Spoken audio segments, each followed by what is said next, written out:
Hi guys, मैं निखिल और आप देख रहे हैं बस एटा। गाइस, आज के इस वीडियो में हम सीखेंगे कि आप अपने कंप्यूटर या फिर लैपटॉप का जो बायोस है वो आप कैसे रिकवर कर सकते हैं या फिर कैसे आप अपग्रेड कर सकते हैं। रिकवर करने की जरूरत आपको कब पड़ती है? जब आपके सिस्टम में जब आपका जो बायोस फर्मवेयर है वो करप्ट हो गया हो, तब हमें नीड पड़ती है बायोस को रिकवर करने की, क्योंकि आपका सिस्टम खुद बोलता है कि भैया अपने बायोस को रीसेट करो या फिर उसको रिकवर करो। तो यहाँ पर पूरा प्रोसेस मैं आपको स्टेप बाय स्टेप बताऊंगा। उससे पहले हम ये जान लेते हैं कि भाई बायोस है क्या। बार बार बायोस रिकवर या फिर अपग्रेड करने की बात हम यहाँ पे कर रहे हैं। बायोस है क्या, इस वीडियो का एक एक पॉइंट जो मैं आपको बताऊंगा वो आपके लिए इंपॉर्टेंट है। तो बिना किसी इंस्ट्रक्शन के आप कोई भी चीज फॉलो ना करें, अदरवाइज आपकी जो डिवाइस है, आपकी जो मशीन है वो डैमेज भी हो सकती है। ठीक है, तो यहाँ पर जो भी टास्क हम फॉलो करेंगे, जो भी स्टेप्स हम फॉलो करेंगे, बहुत ही केयरफुली आपको देखना है और सुनना है जो भी मैं आपसे वर्डिंग्स यहाँ पे कह रहा हूँ।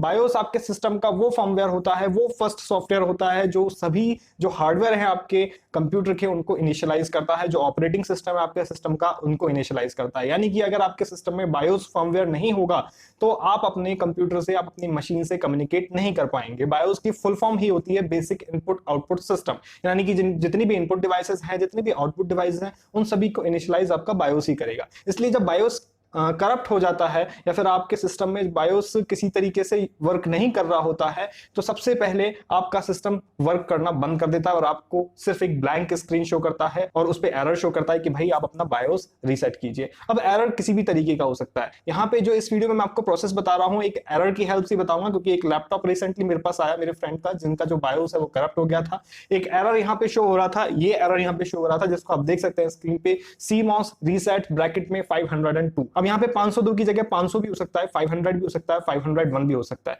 हालांकि ये एरर कई बार सॉल्व हो जाता है आपकी CMOS जो बैटरी है उसको रीसेट करने से। अब रीसेट कैसे करते हैं, आपको उस प्रोसेस में क्या करना होता है, अपने कंप्यूटर से या फिर लैपटॉप से जो CMOS बैटरी है, कुछ इस तरीके की नजर आती है वो, ठीक है, उसको निकाल कर 20 से 25 मिनट के लिए रखना होता है और इस टाइम में 20 से 25 मिनट के टाइम में आपका जो CMOS है वो ऑटोमेटिकली रीसेट हो जाता है। लेकिन अगर आपका जो फर्मवेयर अगर वो करप्ट हो गया है तब क्या करें? तो उस कंडीशन में हमें अपने सिस्टम का जो फर्मवेयर है, जो CMOS फर्मवेयर है, उसको रिकवर करना पड़ता है या फिर हमको उसको अपग्रेड करना पड़ता है। तो वो प्रोसेस मैं आपको इस वीडियो में बताने वाला हूं। ठीक है, तो यहां पर ध्यान दीजिएगा, यहां पर एक एरर की हेल्प से हम यहां पे चलेंगे आगे। अगर आपके पास ये एरर ना भी आ रहा हो, कुछ और एरर आ रहा हो CMOS से रिलेटेड या फिर आपके स्टार्टअप से रिलेटेड कि भाई आप बूट स्क्रीन के बाद आप लोड ही नहीं कर पा रहे हैं, तो आपको एरर पता होनी चाहिए। एरर पर ही डिपेंड करता है कि आप किस तरीके की ट्रबल शूटिंग करने जा रहे हैं। तो यहाँ पर हमारे सामने क्लियरली लिखा आ रहा है CMOS रीसेट करें और ऊपर लाइन भी लिखी आ रही है CMOS चेकसम इज इनवैलिड। तो यहाँ पर मोस्ट प्रोबेबली हमारा जो CMOS है, जो बायोस फर्मवेयर है, वो करप्ट हो चुका है और हम उसको यहाँ पर रिकवर करने वाले हैं। ठीक है, तो चलिए यहाँ पे स्टार्ट करते हैं। तो यहाँ पर आपको क्या करना है, सबसे पहले इस कंडीशन में तो यहां पर आपको क्या करना है, बायोस रिकवर करने से पहले आपके पास तीन चीजें मेनली होनी चाहिए। एक तो आपके पास एक दूसरा सिस्टम होना चाहिए, दूसरा आपके पास ना हो तो किसी फ्रेंड का सिस्टम आप यूज कर सकते हैं। ठीक है, और एक पेन ड्राइव आपके पास होनी चाहिए, 2 GB 4 GB कितने भी आपके पास, क्योंकि आपको मुश्किल से 50 से 60 MB की नीड है, तो आप मिनिमम 500 MB की पेन ड्राइव भी आप यूज कर सकते हैं, 512 MB की।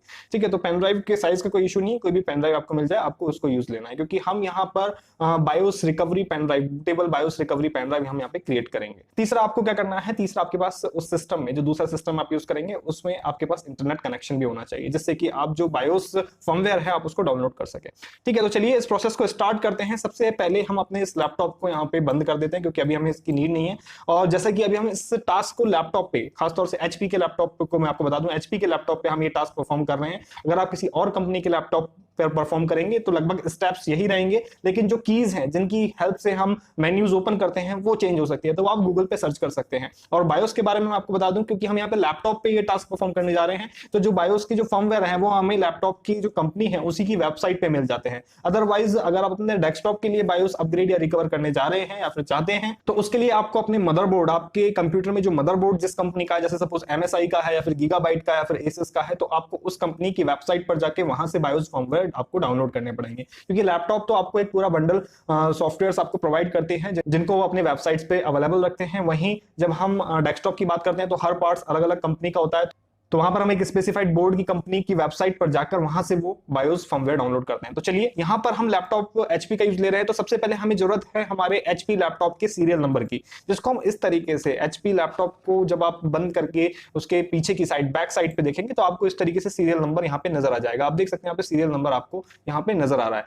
ठीक है, इस सीरियल नंबर को आप नोट कर लेंगे। नोट करने के बाद आप जाएंगे अपने सेकंड पीसी में, जिस तरीके से हम यहाँ पे सेकंड पीसी में आ गए हैं, नेट कनेक्टेड, और यहाँ पर आपको जाना है एक वेबसाइट पे support.hp.com/us.en/drivers। ठीक है, अगर आपका डेल का लैपटॉप है तो डेल की वेबसाइट पे जाएंगे जो भी रेस्पेक्टिव वेबसाइट है, और एसएस का लैपटॉप है तो एसएस पे, लेनोवो का है तो लेनोवो पे। ठीक है, तो यहां तक आपकी बात यहाँ पे समझ में आ गई होगी।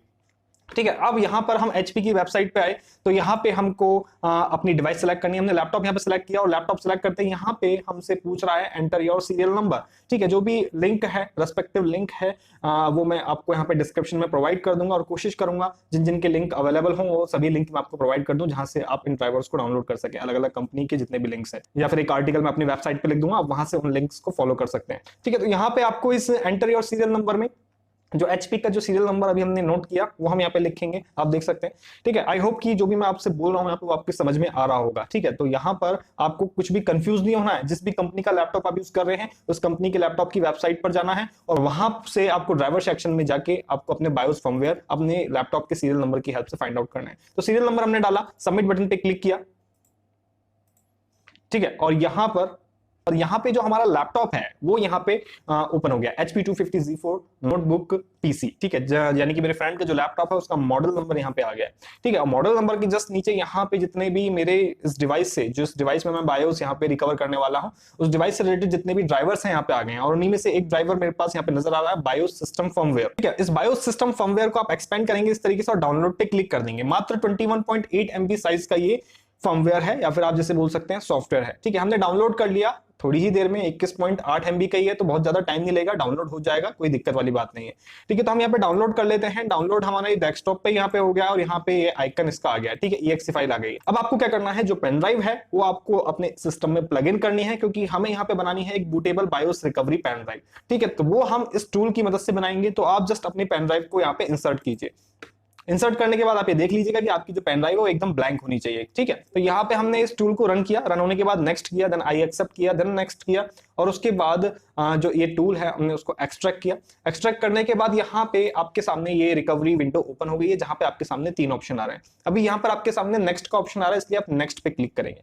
नेक्स्ट पे हमने क्लिक किया। क्लिक करने के बाद यहाँ पर हमारे सामने 3 ऑप्शन आ रहे हैं, पहला अपडेट, दूसरा create recovery USB flash drive, तीसरा कॉपी। इन तीनों ही ऑप्शन के बारे में मैं आपको बता देता हूं। अपडेट, सपोज आप का सिस्टम आप ऑन कर पा रहे हैं, जब आप अपना सिस्टम ऑन कर पा रहे हैं आपके सामने ब्लैक स्क्रीन नहीं आ रही, सीमोस करप्शन से लेके, यानी कि जब आपका सिस्टम वर्क कर रहा है, आप उसमें लॉगिन कर पा रहे हैं, तब आप उस सिचुएशन में इस अपडेट ऑप्शन का यूज कर सकते हैं। ठीक है, यहाँ पर क्योंकि हम अभी दूसरे सिस्टम में हैं, तो यहाँ पे जो हम अपने लैपटॉप के लिए हमने जो बायोस फर्मवेयर सर्च करा था वो यहाँ पे सपोर्ट नहीं कर रहा है, इसलिए यहाँ पे जो अपडेट का ऑप्शन है वो यहाँ पे डिसेबल आ रहा है। अगर आप सेम लैपटॉप में सेम रिकवरी यूएसबी बनाएंगे तब यहाँ पे अपडेट वर्क करेगा, उसमें आपको रिकवरी जो पेन ड्राइव है बनाने की जरूरत नहीं पड़ेगी, यहाँ पे डायरेक्ट अपडेट आप कर सकते हैं। अब यहाँ पे जैसे कि हम एक रिकवरी यूएसबी ड्राइव बना रहे हैं, तो आपको यहाँ से चूज करना है क्रिएट रिकवरी यूएसबी ड्राइव।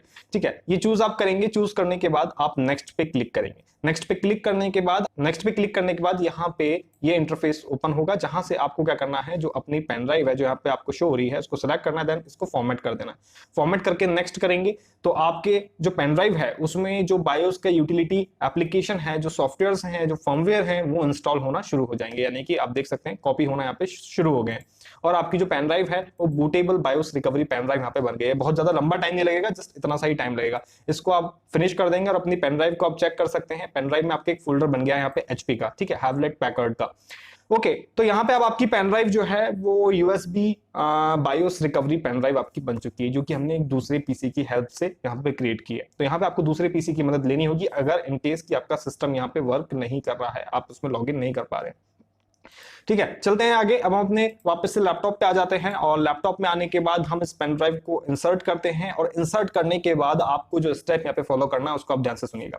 ठीक है, क्योंकि हमें अब यहाँ पर पेन ड्राइव को बूट कराना है, और बूट कराने के बाद हमको बायोस अपडेट जो टूल है उसको यूज करना है। तो यहाँ से एचपी के लैपटॉप में जो बायोस अपग्रेडेशन जो की है, शॉर्टकट की है, वो है Window+B। ठीक है, Window+B, B फॉर बायोस आप दबाएंगे। कुछ एचपी की सीरीज में Window+V भी वर्क करता है, वी फॉर विष्णु, ठीक है। तो वी यहाँ पे कुछ लैपटॉप्स में वर्क करता है, अगर आपके सिस्टम में विंडो प्लस बी वर्क ना करे तो आप विंडो प्लस वी का यूज लेंगे, ओके। और रही बात अदर लैपटॉप्स की, तो जैसे डेल के लैपटॉप में कंट्रोल प्लस एस्केप वर्क करता है यहाँ पे, तो वो आप फाइंड आउट कर लेंगे। यहाँ पे हम एचपी की बात कर रहे हैं, अदर लैपटॉप में आप किस तरीके से बायोस मेन्यू में आ सकते हैं, बायोस अपग्रेडेशन मेन्यू में आ सकते हैं, या फिर रिकवरी मोड में आ सकते हैं, वो आप सर्च कर लेंगे गूगल पे, ठीक है। तो यहाँ पे हम विंडो प्लस बी दबाते हैं, और बी दबाने के बाद आपको क्या करना है, दोनों कीज आपको दबाए रखनी है, और उसके बाद आपको अपने लैपटॉप से दबाना है पावर की, ठीक है। 2 से 3 सेकंड के लिए आपको दबाए रखना है। दबाए रखने के बाद आप पावर की से आप हाथ हटा लेंगे, लेकिन विंडो प्लस जो बी आपने की दबा रखी है उसको दबाए रखेंगे, ठीक है। यहाँ पे आपका जो लैपटॉप है पावर की से हाथ हटाते ही, उंगली हटाते ही स्टार्ट होगा, और आप देख सकते हैं यहाँ पे HP बायोस अपडेट की जो विंडो है यहाँ पे ओपन हो गई है, और इनिशियलाइजेशन आपका स्टार्ट हो गया है पेन ड्राइव से। तो ये एक इंपॉर्टेंट स्टेप था जो यहाँ पे आपको ध्यान रखना होगा, ठीक है। उसके बाद जो प्रोग्रेस है बायोस रिकवरी की या फिर अपग्रेडेशन की, ऑटोमेटिकली यहाँ पे स्टार्ट हो जाएगा। अगर आपका बायोस करप्ट होगा तो वो रिकवर हो जाएगा, अगर आपके सिस्टम में बायोस पुराना वर्जन होगा तो यहाँ पे अपग्रेड हो जाएगा। तो यहाँ पे ऑटोमेटिकली ये प्रोसेस वर्क करेगा, ठीक है। इस प्रोसेस को आपको रन होने देना है। अभी आप देख सकते हैं राइटिंग न्यू बायोस, ठीक है, और उसके बाद जितने भी सभी फाइल्स हैं बायोस की उनको प्रोसेस करेगा। तो इस प्रोसेस में थोड़ा सा टाइम लेगा, और मेन इंपॉर्टेंट बात ये कि जब आप इस प्रोसेस को यूज कर रहे हो तो आपके पास यहाँ पे वार्निंग लिखी आ रही है, डू नॉट शट डाउन और remove external power from your computer during the process. यानी कि आपको इस प्रोसेस के टाइम अपना सिस्टम शट डाउन नहीं करना है, और जो पावर केबल है वो आप अपने लैपटॉप से अटैच रखेंगे। किसी भी तरीके से आपके सिस्टम की जो पावर है वो ऑफ नहीं होनी चाहिए इस प्रोसेस के टाइम, ठीक है। तो चलिए यहाँ पर आप इस प्रोसेस को देख सकते हैं, अभी राइटिंग हो रहा है, और फिर उसके बाद यहाँ पे प्रोसेस होगा 100% के बाद। आप देख सकते हैं वेरीफाइंग न्यू बायोस इमेज यहाँ पे हो रहा है, ठीक है। दोनों ही प्रोसेस को आप 100% होने देंगे, और 100% होने के बाद आप देख सकते हैं यहाँ पे आपके सामने एक बटन आ गया है कंटिन्यू टू स्टार्टअप, जिसके बाद जिसपे यहाँ पे ऑटोमेटिकली काउंटडाउन स्टार्ट हो गया, 10 सेकंड के बाद ऑटोमेटिक रीस्टार्ट हो जाएगा, ठीक है। इस रीस्टार्ट के टाइम आप यहाँ पर देखिए लिखा आ रहा है अपॉन रीस्टार्टिंग द स्क्रीन में B blank for a few minutes, यानी कि जब आप रीस्टार्ट करेंगे तो आप घबराए नहीं कुछ देर के लिए, क्योंकि बायोस आपके सिस्टम में वापस से इंस्टॉल हुआ है, तो सभी चीजों को, सभी हार्डवेयर को इनिशियलाइज करने में वो थोड़ा टाइम ले सकता है, ठीक है। इतना भी नहीं, एक नॉर्मल टाइम लेता है, 2 से 5 मिनट तक का टाइम ले सकता है, यानी कि आधा घंटे तक ऑन ही नहीं हो रहा है, ठीक है। देन उसके बाद आपके सिस्टम की जो एलईडी लाइट्स हैं, लाइक कैप्स लॉक पे जो लाइट्स है, जो नम लॉक पे जो लाइट्स हैं, वो ब्लिंक कर सकती हैं, ठीक है। तो आपको यहाँ पे कुछ घबराने की जरूरत नहीं है, जस्ट आपका जो प्रोसेस है उसको चलने देंगे, आप यहाँ पे किसी तरीके का इंटरप्शन नहीं करेंगे इस प्रोसेस के टाइम, ठीक है। आपका सिस्टम यहाँ पे रीस्टार्ट हो जाएगा ऑटोमेटिकली। रीस्टार्ट होने के बाद, ठीक है, और आप यहाँ पे देख सकते हैं रीस्टार्ट हो भी गया है, और रीस्टार्ट होने के बाद यहाँ पर थोड़ी देर तक यहाँ पे इस तरीके से ब्लैंक स्क्रीन नजर आ रही है, और यहाँ पर आपके सामने लिखा आ रहा है फ्लैशिंग बूट ब्लॉक, ठीक है, यानी कि बूट आपका फ्लैश कर रहा है, जो नए ब्लॉक्स हैं उनको वापस से फ्लैश किया जा रहा है। तो यहाँ पर ये प्रोसेस भी आपका 100% तक चलेगा, और 100% के बाद आपका सिस्टम जो है वो रीस्टार्ट कर जाना चाहिए, ठीक है। यहाँ पे 100% हो चुका है प्रोसेस, और प्रोसेस 100% होने के बाद सिस्टम रीस्टार्ट हो रहा है। विंडो आइकन आ गया है, यहाँ पे विंडो आइकन के नीचे लोडिंग भी होना स्टार्ट हो गया है, और यहाँ पर आप देख सकते हैं हम अपने सिस्टम में लॉगिन करना स्टार्ट कर दिए, ठीक है। तो यहाँ पर इस वीडियो में हमने काफी सारी चीजें सीखी। अगर आपके सामने इस तरीके का एरर आता है CMOS रीसेट 500, 501, 502, तब आप ये सिस्टम फॉलो करेंगे, जो भी मैंने आपको प्रोसेस बताई ये फॉलो करेंगे। साथ ही साथ कई बार इस एरर के साथ जब हम सपोज बायोस अपग्रेड भी कर लेते हैं, फिर रिकवर भी कर लेते हैं, तो उसके बाद हमें जो इससे पहले वाला वीडियो मैंने आपके लिए बनाया था हार्ड डिस्क एरर का, जिसमें 3F0 एरर आ रहा था, हार्ड डिस्क एरर, वो प्रॉब्लम भी आ जाती है, क्योंकि हमने बायोस फ्रेशली इंस्टॉल किया है, तो हमारी जो बायोस सेटिंग है उनमें चेंजेस हो जाते हैं। तो आप उस वीडियो को फॉलो कीजिएगा, जिसकी मदद से आपके सभी एरर यहाँ पे दूर हो जाएंगे। तो इस प्रोसेस से हमने बायोस को रिकवर करना सीखा। अगर आपको बायोस अपग्रेड करना है तब भी सेम प्रोसेस ही रहेगा, हालांकि यहाँ पे मैंने आपको एक एग्जांपल के तौर पे बताया, क्योंकि ये प्रॉब्लम मेरे सामने आई हुई थी, ठीक है। और यहाँ पर इस चीज का भी ध्यान रखिएगा, अलग अलग कंपनीज की डिवाइस के लिए जो कीज हैं बायोस में एंटर करने के लिए, या फिर जो वेबसाइट्स हैं बायोस फर्मवेयर को डाउनलोड करने के लिए, वो चीजें अलग अलग रहेगी। तो वो चीजें आपको फाइंड आउट करनी पड़ेगी। बाकी प्रोसेस ये रहेगा जो मैंने आपको बताया। वीडियो की इंफॉर्मेशन आपको कैसी लगी, इस वीडियो के कमेंट में आप मुझे कमेंट करके जरूर बताइएगा, क्योंकि ये हेल्प करेगा हमें भी और उन्हें भी जो इस वीडियो को फॉलो करने वाले हैं। वीडियो अच्छा लगा हो तो लाइक भी जरूर कीजिएगा, चैनल को सब्सक्राइब कीजिएगा, क्योंकि इस चैनल से आई होप कि आपको कुछ ना कुछ सीखने को जरूर मिलता होगा। मिलते हैं आपसे नेक्स्ट वीडियो में नई जानकारी के साथ, तब तक के लिए धन्यवाद।